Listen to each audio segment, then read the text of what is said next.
This story is brought to your ears by all our fantastic supporters on Patreon. To get in on the action yourself with bloopers, extras, and the occasional early story, join us at patreon.com/voiceofallmtg. We'd like to thank our newest patrons, Scott Aguilar and Ghost Neutron, for already donating. For more stories or just a chat, visit voiceofallmtg.com. And now, Voice of All presents Rage of the Unsung, Episode 2 of Ravnica Allegiance.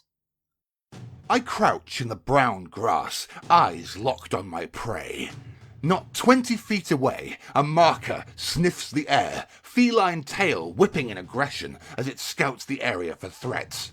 I'm safely downwind from the beast, but my heart is beating so wildly in my chest, I fear the marker will hear me and tear me to bits with those massive black claws. Its ribcage is visible through brittle fur, and all 6 of its emerald-hued eyes have lost their luster. There's no time to go in search of a healthier beast, though. The war is already raging, and the ground rumbles from the fighting in the distance. On the horizon, I can just make out the red-hot coils of siege magic, cinder vines whipping around the foundations of buildings and turning them to rubble. Dryzek's work for sure. His return from prison has stoked the fire within the hearts of the Gore clan. Well, most of us. And tonight, the Rubble Belt will expand its domain as lands are brought back from the brink of civilization. The celebrations tonight will be many, and there's a good chance I'll get to tattoo these war triumphs upon the legendary warrior himself. Giants like Dryzek have thick skin that's notoriously difficult for a needle to pierce, but I've developed a technique that's twice as fast, and 3 times as painful, as the traditional method, which allows the skin to absorb more of the magic-imbued ink. That is, if I can get enough ink to cover Dryzek's massive arm. The recipe for the ink is a simple one, passed down through generations, but I take care to gather the ingredients myself.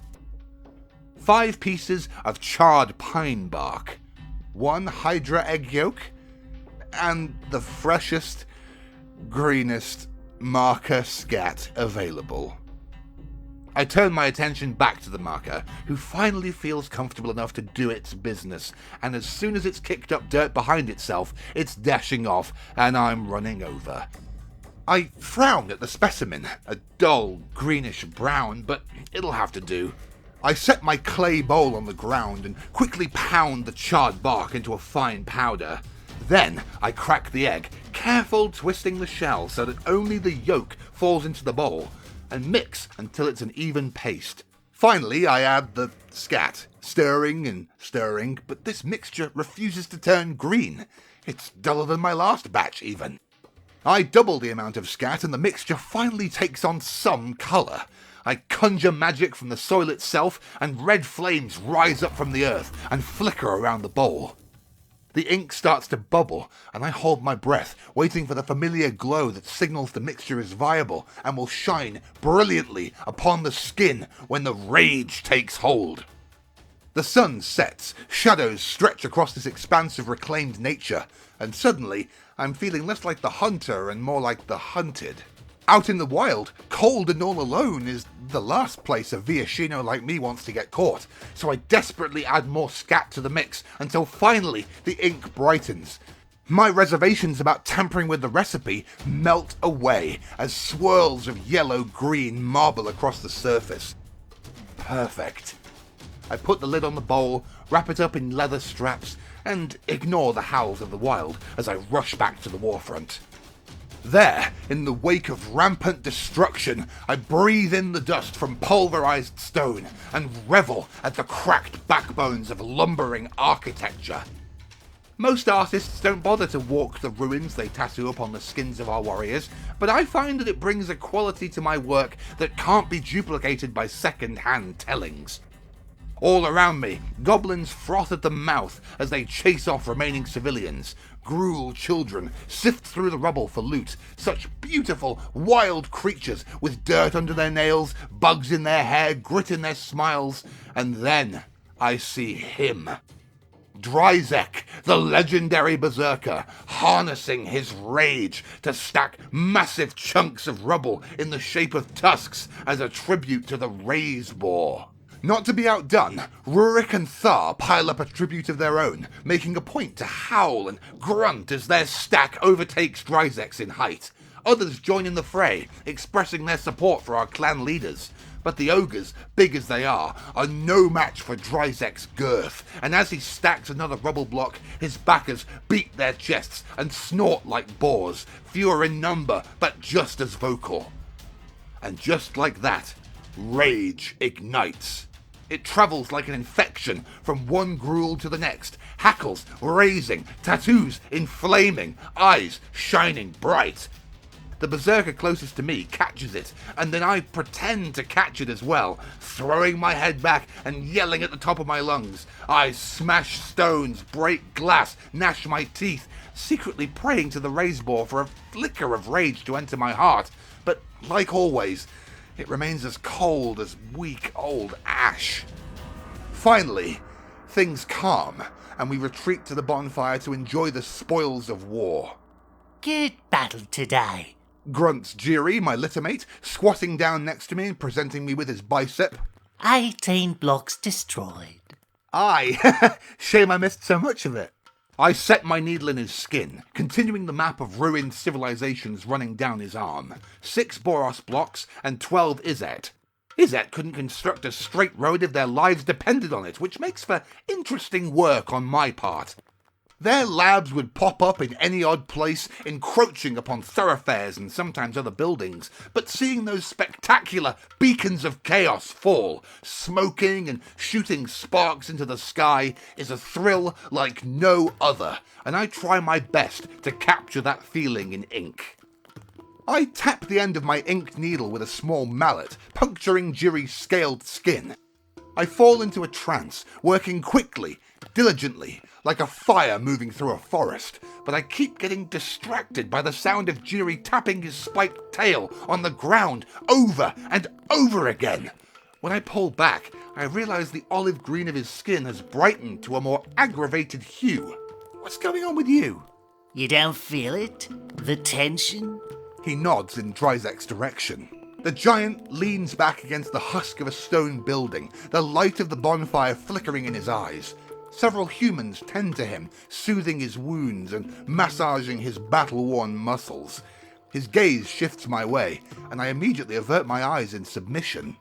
I think he's going to challenge Rurik and Thar for Clan Chieftain. Dryzek? He's got to be 1,000 years old. Means he's wise. But he just got out of Unsung. He's got no idea of how the social order has changed. Means he's got a different way of seeing things. Jiri's voice is perfectly neutral. Too neutral. I've never heard my brother speak ill of Rurik and Thar, but there are those who aren't happy with their leadership lately. The two-headed ogre is all rage all the time. Smash now, ask questions later, or usually not at all. Sometimes I feel they're too busy fighting to remember what we're fighting for. But Dryzek gets it. He'd grown up learning the old ways and is more patient and practical in the matters of war. Our fight is not about rampant destruction, but of curing Ravnica of the disease that manifests as gratuitous construction and institutional corruption. What if he does challenge for chieftain? You picked a side? I'll side with the winner. You do best to do the same. I've seen the way you look at him. He's just a Gruul like any other Gruul. Dryzek is a legend! You remember when we were kids, gathering around the fire and listening to stories about how he pounded his fist into the middle of a town square and made all the buildings topple? Those were stories, Ares. You stick your neck out for that giant, and Rurik and Thar will slash it. Jiri gets up, even though I'm only half finished with his tattoo. He tosses me a Raktusk tail in payment. I know he's right. Jiri is the reason I've got this job, instead of off starving in the wilds of the Rubble Belt clanless. The runt of our litter, I was never in any shape to fight. My skin is a pallid yellow-green, the colour of marker bile, and my spikes never erupted, leaving me smooth from my head to the tip of my tail. But I became decent with a needle and ink, and as my siblings returned from war, I marked their skin with detailed maps of the territories they'd destroyed. I lived vicariously through the battlefields I tattooed onto their skin, while my own adventures consisted of nothing more than scavenging materials for my ink. The pride I held for my siblings showed in my work, though, and soon they were bringing their friends to me, and their friends' friends, and so on, until I received an invitation to ink up the clan chieftains themselves. My eyes cut toward the legend, Dryzek. Inking those arms, though. I get up, approaching him with a subservient hunch, hands open and stretched to the side. His human servants all stop what they're doing and form a loose barrier in front of him. "Can we help you, brother?" says the one holding a wooden spit with a pitched fork meant for cooking, but it could easily become a weapon. Even within the clan, especially within the clan, there is no room to let your guard down. I'm the artist here. Aris, you can call me. That's my name. I'm the artist here. I whip my tail nervously. I said that already, didn't I? Need ink? Aye. The legend bellows, a deep voice I can feel in my own chest. He moves closer to me and swats his humans away. They return to their duties, the one with the spit ramming the pointed end into a fresh drake carcass. They heft it up over Dryzek's personal bonfire, and the smell of cooking flesh makes my mouth go slippery inside. The way everyone is avoiding me, I was thinking we weren't welcome among Gore Clan anymore. Seems like I could raise all of Ravnica and still not fall into Rurik Thar's favor. Rurik and Thar, they're two... You know what, never mind. Without another thought, I press one of my fingers against Dryzek's bicep like I'm testing the firmness of a melon. 18 blocks? Skin's thick. Never a problem. I unroll my tattoo sash and get to work. The deep bronze of his skin soaks up the ink like it's thirsty for it, and I'm able to add contours and shadows, giving the tattoo a three-dimensional feel.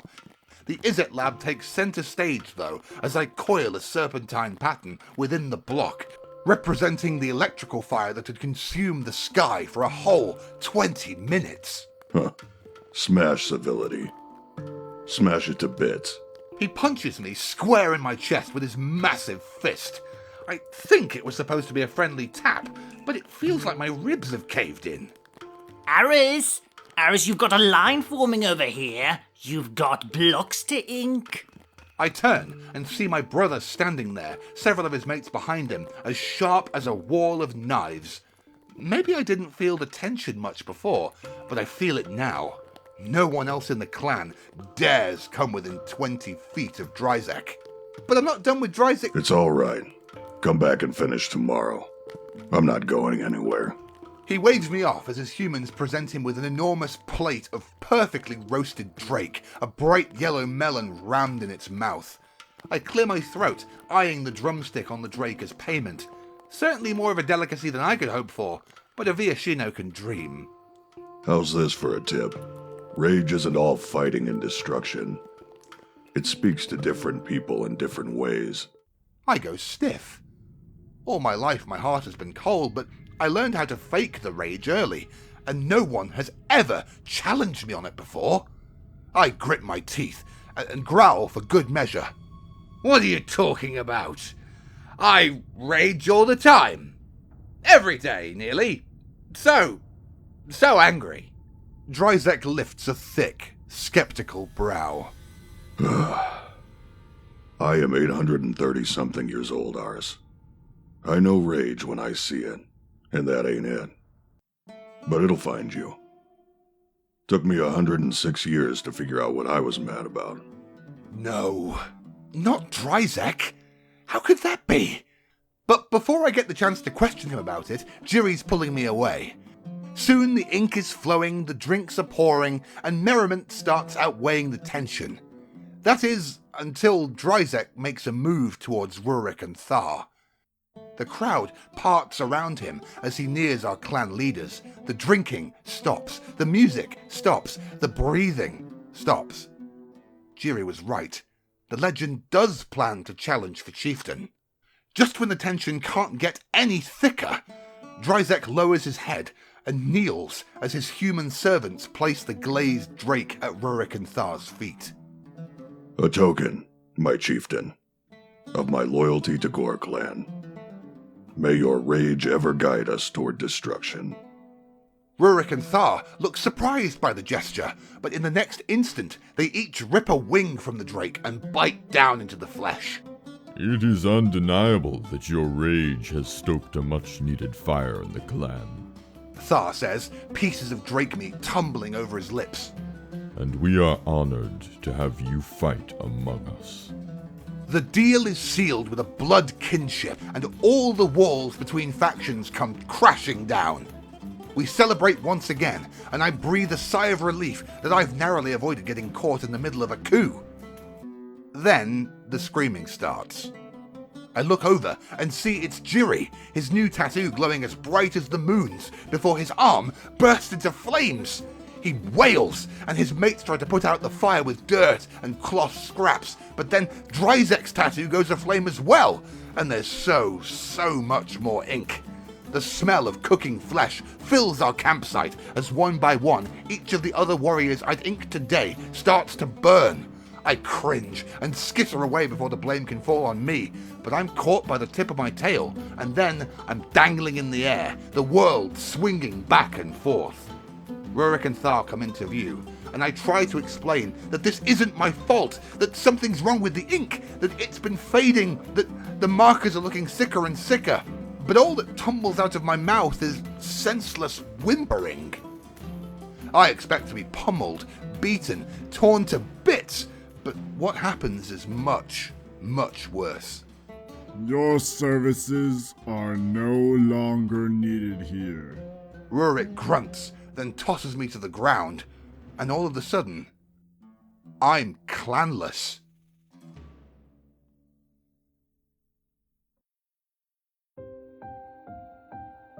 In the heart of the Rubble Belt, the wild has taken root in the ruins of civilization long past.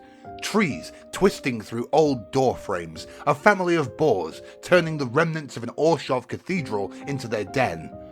Vines cling to the shell of the crumbled building, patiently turning stone to dirt over the course of a millennium or two. Stained glass that once adorned windows now lies in piles, sharp edges rendered smooth by time. Still, nature feels like it's choking here. Tree leaves yellowing, vines browning.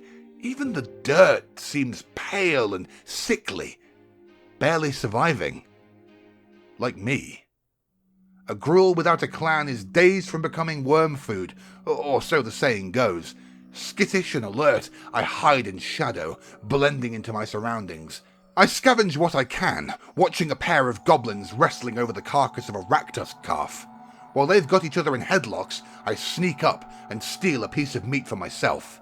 Hey! One of the goblins growls as he notices me. It takes a moment for them to untangle from each other's grip, but in that time, I've already scampered off with a juicy Raktusk leg and lose them in the tall grasses.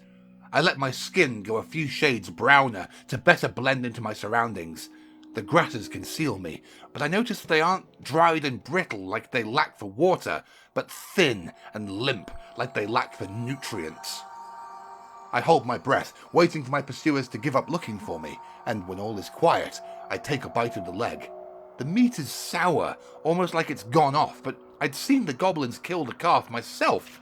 I eat it anyway, my mind churning over being away from my clan, but when I get down to the bone, I'm taken aback by how malleable it is, bending like a tree branch in the wind. Wilting vegetation, bad batches of ink, rancid meat. Something has gone wrong with the Rubble Belt, and it's only getting worse. Someone needs to do something before it's too late. I'm just one person, though. I need help. The help of my former clan if I can get it. I know it's a risk, but I gather my proof and wait until the dead of night to make my way back to their camp. The festivities have wound down, save for a few ogres, 2 giants, and a centaur huddled close to the fire, drunkenly reliving the day's conquests, heroes of new stories that will be told for generations to come. Everyone else has dozed off, and I tiptoe around mounds of snoring warriors. With all the fur and leather and skulls, it's hard to tell where one ends and the next begins. I see Jiri nesting with his mates, a filthy scrap of cloth bandaged around his bicep.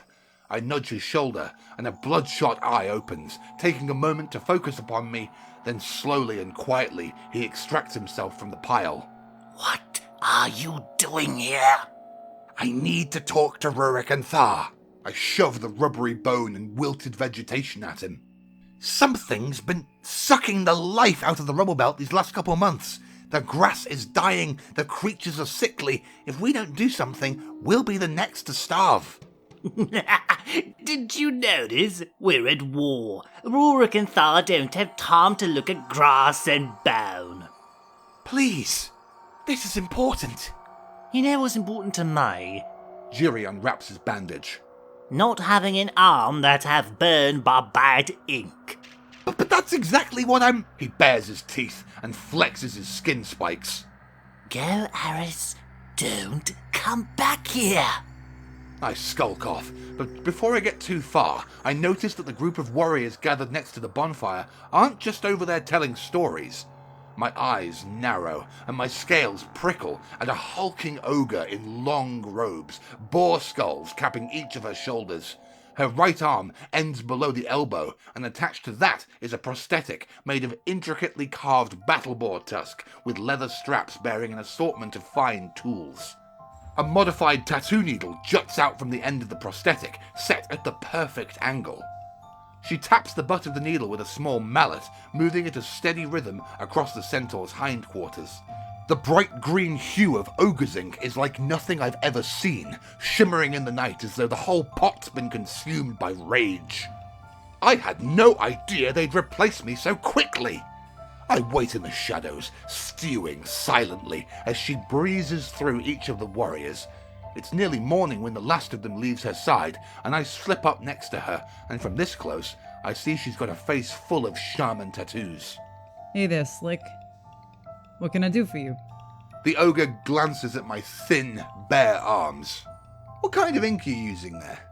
Never seen anything like it. Special blend. Proprietary. She picks a large piece of roasted battle boar from between her blunted teeth. It should be my roasted battle boar. Can I trade you for some? You can fight me for it. She starts to pack up her tools into the pockets in her shaman's apron. The way she carries herself, you can tell she's born from strong family lines, steeped in heroism and might, the ones that children begged storytellers to hear. But there are less told stories of sneakiness and cunning, of the unsung Viashino guerrilla riders with poor impulse control and quick hands, taking their enemies by surprise. Their names may be forgotten, but I channel the strength of my own ancestors, and while the ogre's back is turned, I extend my sticky fingers, grab the clay pot that holds her ink, and without a sound, wrap it up into the folds of my cloak. And with a movement quick as a tail whip, my arm is pinned to the ground, and the ogre's knee is in my chest. Ink spills upon the malnourished earth. As you'd expect, a fight ensues, and as each of her punches and kicks land, I'm reminded of why her ancestors got stories, and mine didn't. Touch my ink again, and I'll make a pair of boots out of your hide. She growls, holding out her now empty ink bowl. The beatdown had been so swift, it didn't even wake the others. As I lie here, broken and bent, staring at the sky, waiting to die, I feel something brush against my cheek. Agony strikes as I turn my head to the side and notice a lush green vine growing up from where the ink had soaked into the ground, leaves unfurling and reaching toward the rising sun before my very eyes. The vine meanders down my shoulder, then loops around my arm. Slowly but surely, I feel my broken bones mend. What magic is this? Who? Then vines find their way into my mouth, down my throat, touching all those bleeding spots inside me. Selesnian magic, no doubt, a guild kindred in the ways of nature, though their short-sightedness kept them busy trying to bring order and calmness to what should be wild and invigorating. I cannot deny their healing magic is what I need in this moment, though. As soon as I'm properly mended, I'm tempted to sit up, look for the source of the magic, But I keep playing half dead, listening carefully as the ogre curses to herself, complaining about the wasted ink and how she'll have to go and make more. She finishes packing up and leaves, and I follow after her, mind set on finding out her secrets. I keep low to the ground, far enough behind her that she won't notice me, and if she does, I'll be able to scramble away before she can pummel me again. We've trekked clear out of the rubble belt, the withering foliage transforming into vibrant greens, so bright they fall well above the colour range of my scales. A huge outcropping of limestone rises high into the air before us, and a series of cave mouths gape wide like black maws, daring us to come inside. And I know exactly what the ogre is after. Hydra eggs. Usually, hydras lay 2 or 3 clutches a year, but this season has been plagued with empty nests and eggshells too fragile to handle. I've got a good feeling about this nest, though. I watch as the ogre sneaks inside, and I get as close as I dare, letting my colouring go the pale grey of the cave walls. I sneak farther into its depths, feeling like I'm descending a cold, damp throat. The hydra enrages at the sight of the ogre, hissing and spitting. You haven't seen rage until you've seen a mother hydra protecting her clutch. The beast rears back, but right before it strikes, the ogre starts humming a low-pitched note, her arms waving back and forth in a hypnotic motion. At the tip of her prosthetic, she skillfully balances a thick, oblong skull. Goblin, probably. Within seconds, she's got all the hydra heads mesmerized. And then, carefully, the ogre pulls a chunk of meat from the pocket in her apron, tucks it inside the skull, and launches the skull into the dark depths of the cave. The hydra breaks from the trance and chases after it. While the beast is distracted, the ogre starts digging. Looks like a decent clutch, maybe 40 or 50 eggs. She tucks one into her apron, then tiptoes back towards the mouth of the cave as the hydra heads fight over the skull, trying to remove the irresistible morsel inside. Interesting technique. Goblin skulls are difficult to crush, even for a beast that size.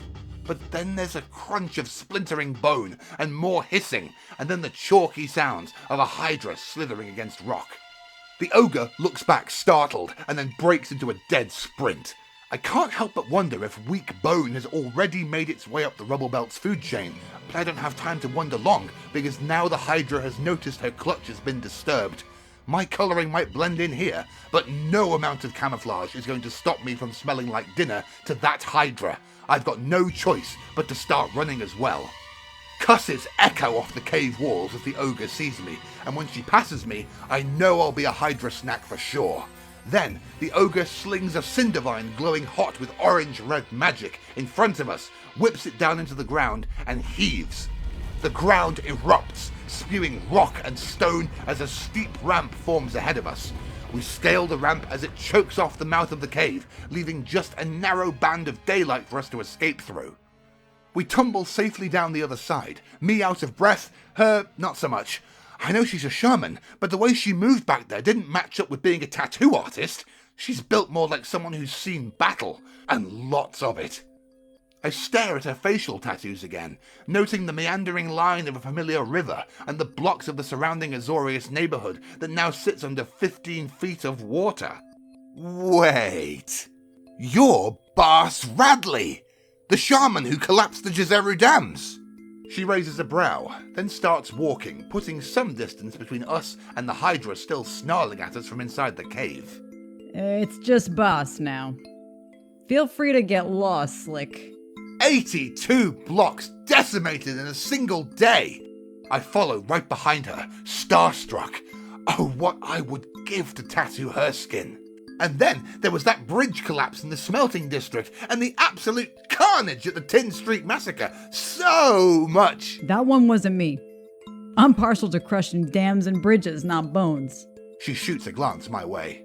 Unless someone's asking for it.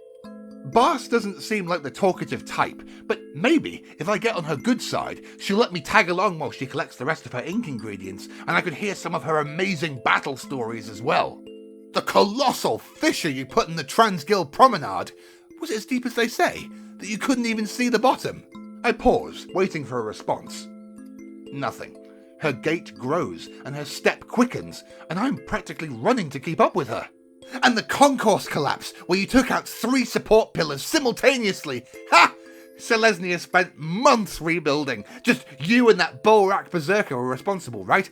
Ooh, I remember the uproar when you married outside the clan, but you two worked so well together. That Cyclops, right? Named Dieska Boss stops, turns, and fixes me with the most feral glare. Finish that sentence, and I'll punch your throat out.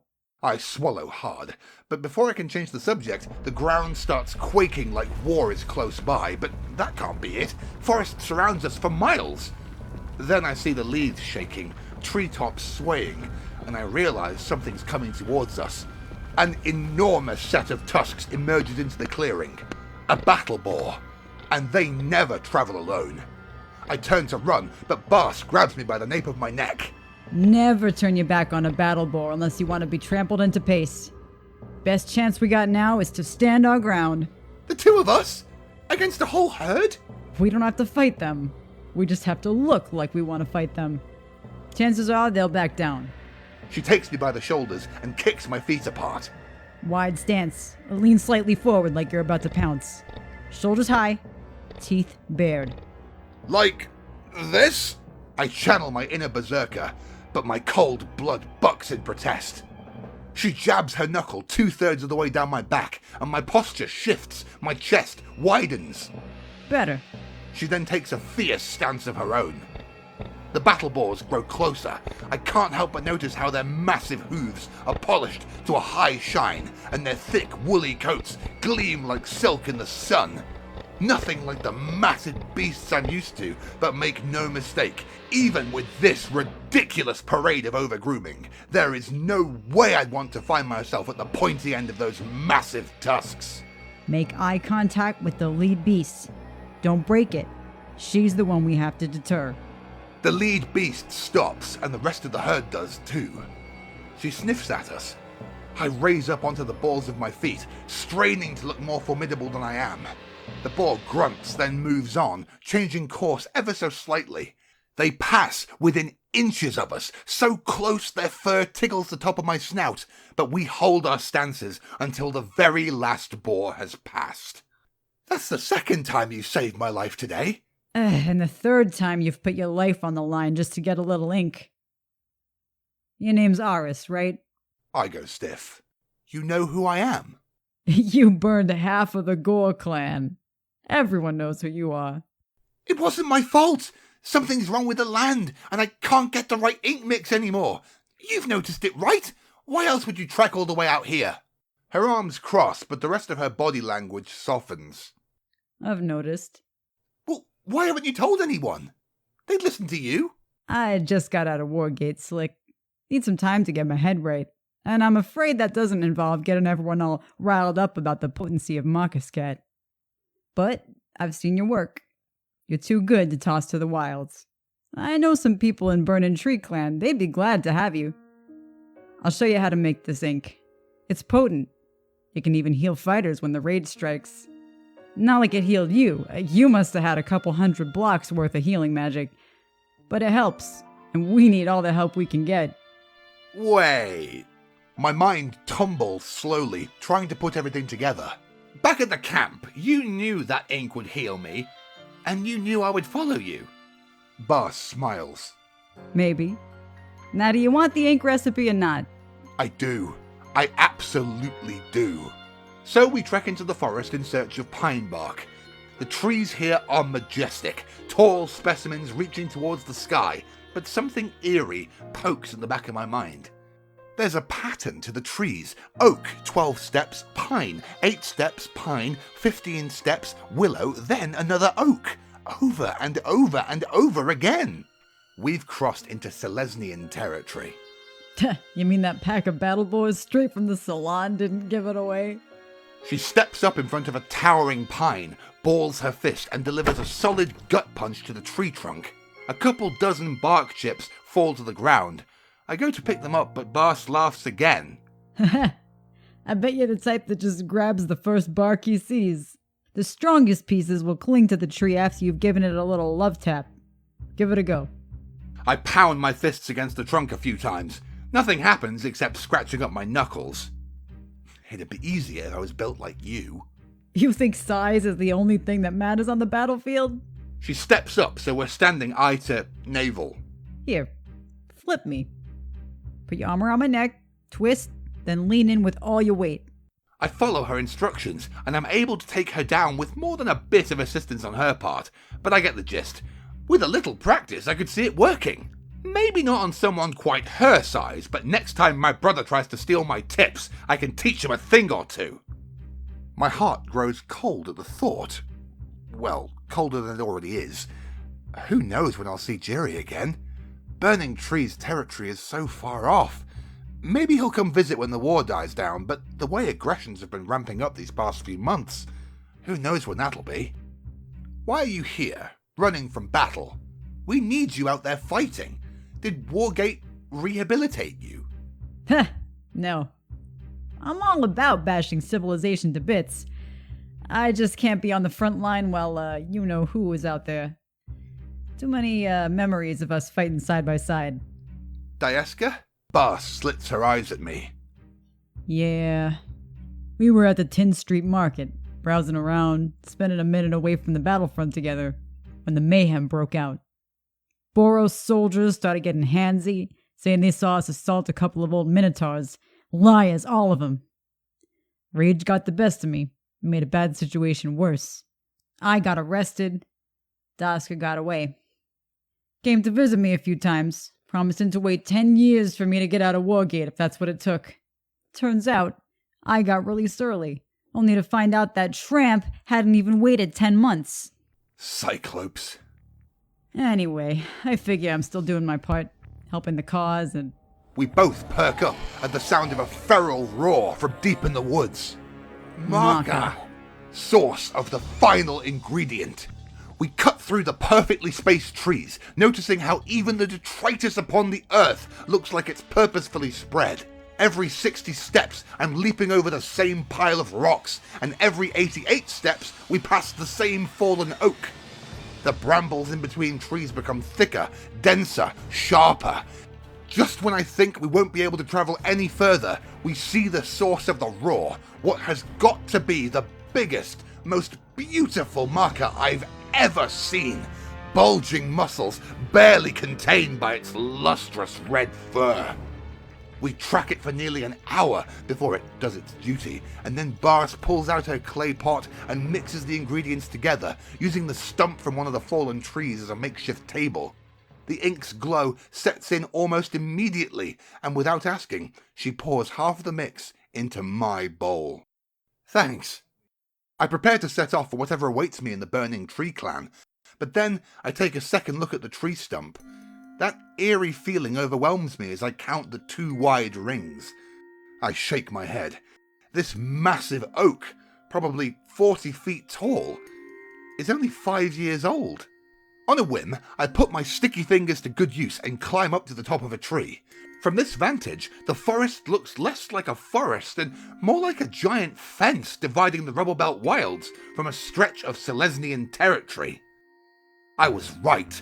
There is a war raging beneath our feet, only it's not one fought with knives and cudgels, it's a silent war, fought with growth magic. Selesnia had planted thousands and thousands of saplings, and then accelerated their growth until they had the perfect impenetrable barrier. And they've been leeching magic from our lands to do it, thinking we'd never have the smarts to figure it out. We wouldn't starve, of course. Even if all the plants and animals in the Rubble Belt died off, there would always be war to feed us. We'd press further into civilization, tearing down Izzet Labs and Orshov Basilicas and the Zorius training facilities, doing Selesnia's dirty work for them. Meanwhile, they laugh and sing and hold hands within their manufactured gardens, pretending they are above the savagery of fighting.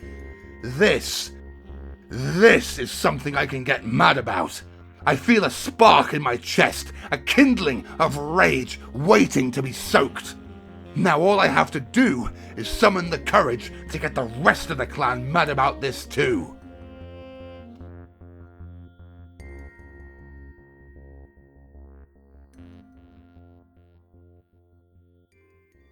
I challenge for the position of Clan Chieftain.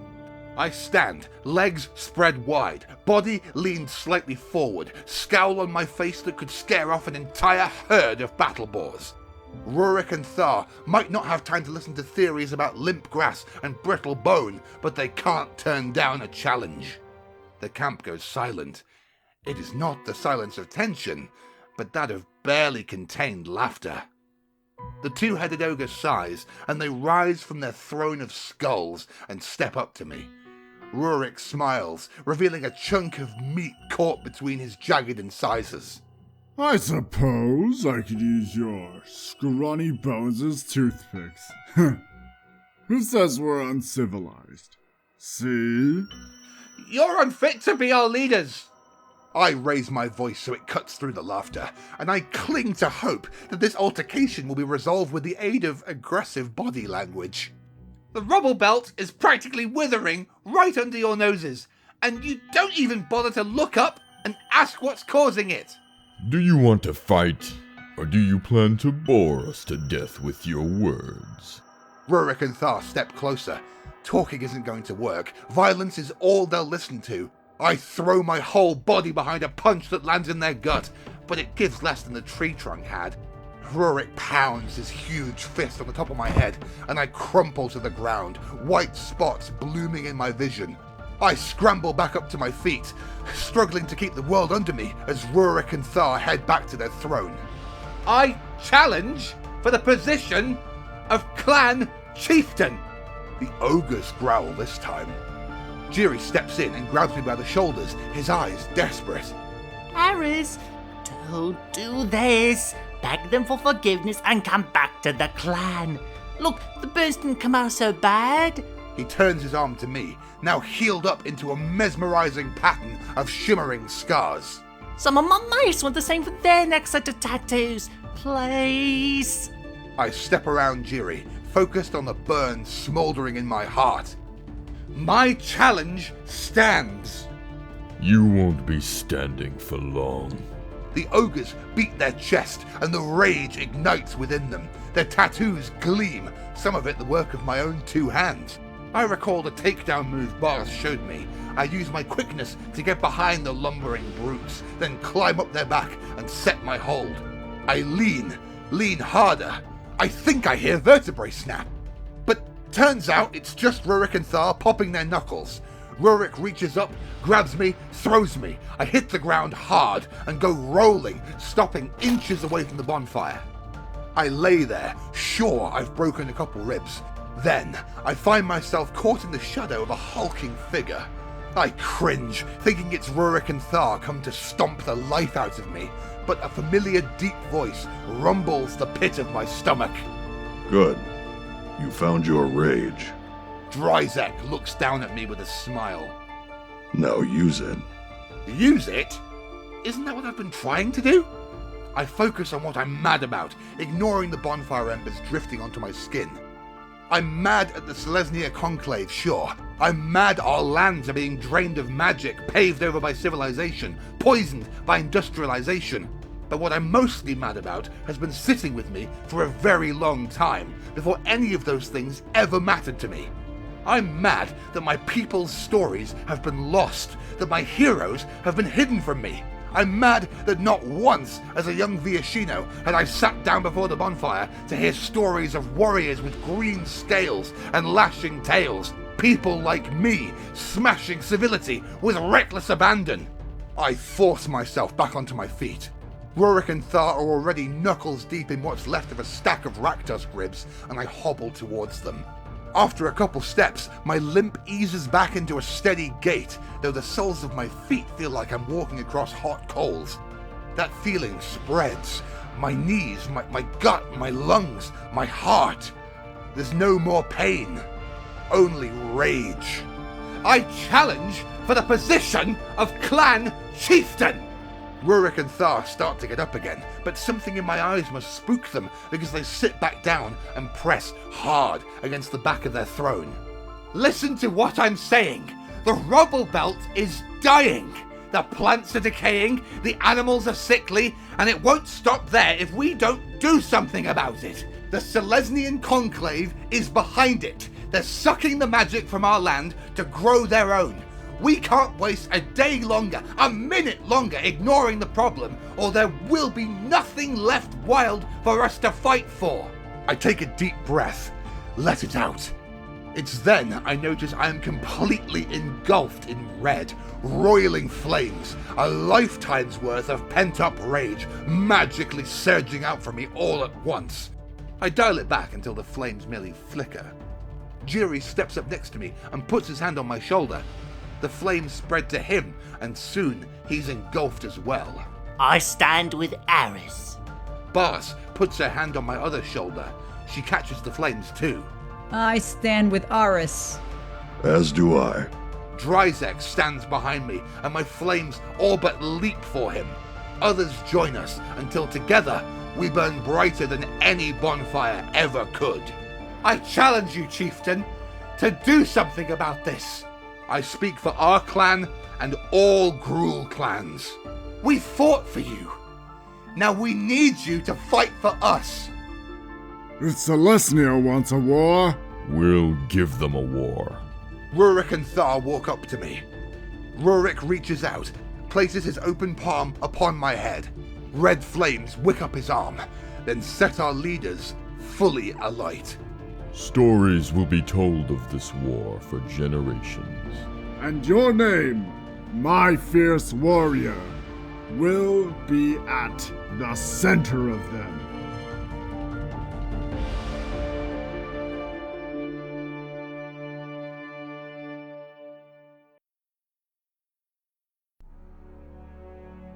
Thank you for listening to this production of Voice of All. As listener-supported entertainment, we rely on you not just for the voices of the characters, but also to keep us going and growing. If you enjoyed what you heard, please support us by rating and reviewing us on iTunes, or following us on SoundCloud, Stitcher, and Google Podcasts, or just plain sharing with your friends. You can also support us financially on Patreon for exclusive perks. Rage of the Unsung was written by Nikki Drayden. The podcast was produced and edited by Gen Dokeshi, with sound editing by Liz Jones. This week's story featured the voice talents of Kit Harrison, Regula, Adam Bennett, Connor John, Adam Stevens, and Dee Dee Foyer. Voice of All is unofficial fan content, permitted under the Wizards of the Coast fan content policy. Magic the Gathering is copyright Wizards of the Coast. Thanks so much for listening. Y'all have a great day.